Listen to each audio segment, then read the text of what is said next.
ಕೋಲಾರ ಹಾಲು ಒಕ್ಕೂಟ ಸಹಕಾರ ಸಂಘಕ್ಕೆ ಏನು ಈ ತಿಂಗಳು 25ನೇ ತಾರೀಕು ಚುನಾವಣೆ ನಿಗದಿಯಾಗಿದೆ.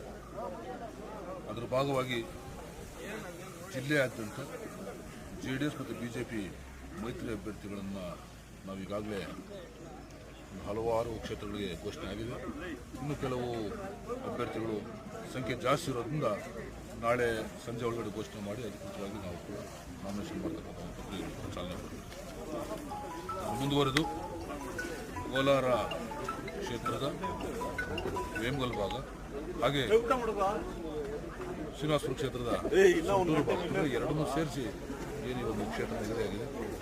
ಅದಕ್ಕೆ ನಮ್ಮ ಮೈತ್ರಿ ಅಭ್ಯರ್ಥಿನ ನಾಳೆ ಬೆಳಗ್ಗೆ 12 ಮಧ್ಯಾಹ್ನ 12 ನಿಗದಿ ಮಾಡಿ ತದನಂತರ ನಾಮಿನೇಷನ್ ನಾಮನಿರ್ದೇಶನ ಪ್ರಕ್ರಿಯೆ ಮಾಡಿ ಇವತ್ತು ದಿವಸ ಮುದ್ದೇರಿ ಗ್ರಾಮ ಪಂಚಾಯತಿ ವ್ಯಾಪ್ತಿಯಲ್ಲಿರ್ತಕ್ಕಂಥ ಮುದ್ದೇರಿ ಗ್ರಾಮದಲ್ಲಿ ನಮ್ಮ ಮೈತ್ರಿ ಅಭ್ಯರ್ಥಿಗಳಾದಂಥ ಮೈತ್ರಿಯ ಮುಖಂಡರಾದಂಥ ಮಾನ್ಯ ಗೌರವಾನ್ವಿತ ಸಂಸದರು, ಶ್ರೀನಿವಾಸಪುರ ಕ್ಷೇತ್ರದ ಶಾಸಕರು, ಹಾಗೆ ವಿಧಾನ ಪರಿಷತ್ ಸದಸ್ಯರು ಮತ್ತು ಈ ಭಾಗದ ಮಾಜಿ ಶಾಸಕರು ಹಾಗೆ ಈ ಕ್ಷೇತ್ರದ ಎಲ್ಲ ಮುಖಂಡಗಳ ವಾದಿಯಾಗಿ ದಿವಸ ಎಲ್ಲ 9 ಸಭೆ ಸೇರಿ ನಾಳೆ 9 ಅಭ್ಯರ್ಥಿ ಕೂಡ ಅವರೆಲ್ಲರೂ ಕೂಡ ನಮಗೆ ಸೂಚನೆ ನೀಡುವುದರಿಂದ ಅವರ ಅಭಿಪ್ರಾಯ ನೀಡುವಂತೆ ನಾಳೆ ಅಧಿಕೃತ ಘೋಷಣೆ ಆಗ್ತದೆ. ಈ ನಿಟ್ಟಿನಲ್ಲಿ ಏನು ಸಂಘಟನೆ ಸೇರಿದರೆ 74 ಏನು ಮತದಾರರಿದ್ದಾರೆ, ವೋಟರ್ಸ್ ಇದ್ದಾರೆ. ಅದರಲ್ಲಿ ಸರಿಸುಮಾರು 60ಕ್ಕೂ ಹೆಚ್ಚು ದಿವಸ ಇಲ್ಲಿ ನಡೆದಿದೆ. ಅಂದರೆ ಅವರು ನಾವು ಯಾರನ್ನೂ ಒತ್ತಾಯ ಮಾಡಿ ತಗೊಳ್ಳುವಂಥ ಅವರೇ ಮೈತ್ರಿ ಅಭ್ಯರ್ಥಿಗೆ ಬೆಂಬಲ ಸೂಚಿಸಲಿಕ್ಕೆ ಮತ್ತು ಮೈತ್ರಿ ಅಭ್ಯರ್ಥಿಯಾಗಿ ಏನು ಅವರು ಕೆಲಸ ಬಂದಿದ್ರು ಅವರೆಲ್ಲೂ ಕೂಡ ದೊಡ್ಡ ಮಟ್ಟದಲ್ಲಿ ಸಹಕಾರ ನೀಡ್ತಾ ಇದ್ದಾರೆ.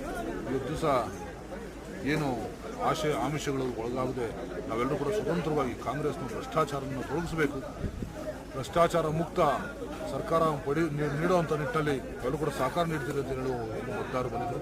ಅವರೆಲ್ಲರೂ ಕೂಡ ನಮಗೆ ಬೆಂಬಲ ಸೂಚಿಸಿದ್ದು ಭಾಳ ಸಂತೋಷ. ಹಾಗೆ ಎಲ್ಲರೂ ಕೂಡ ಅವರ ಮುಖಂಡರು ಕೂಡ ಬಂದಿದ್ದಾರೆ. ಏನು ಚುನಾವಣೆ 25ನೇ ತಾರೀಕು ನಡೀತದೆ. ಕ್ಷೇತ್ರದಲ್ಲಿ ಹಾಲು ಸಹಕಾರ ಒಕ್ಕೂಟದಲ್ಲಿ ಅಧಿಕ ಮಾತ್ರ ಸಂಖ್ಯೆಗಳಿಂದ ನಮ್ಮ ಅಭ್ಯರ್ಥಿಗಳು ಗೆಲುವಾಗೋದ್ರ ಜೊತೆಗೆ ಇಡೀ ಹಾಲು ಒಕ್ಕೂಟದ ಸಂಘದ ಅಧ್ಯಕ್ಷರಾಗಿ JDS ಮತ್ತು BJP ಮೈತ್ರಿ ಅಭ್ಯರ್ಥಿ ಕೂಡ ಅಧ್ಯಕ್ಷರಾಗತಕ್ಕಂಥ ಎಲ್ಲ ಸೂಚನೆಗಳಿಗೂ ಗೆಲುವಾಗ್ತದೆ ಅನ್ನೋ ಕೂಡ ಒಂದು ನಂಬಿಕೆ.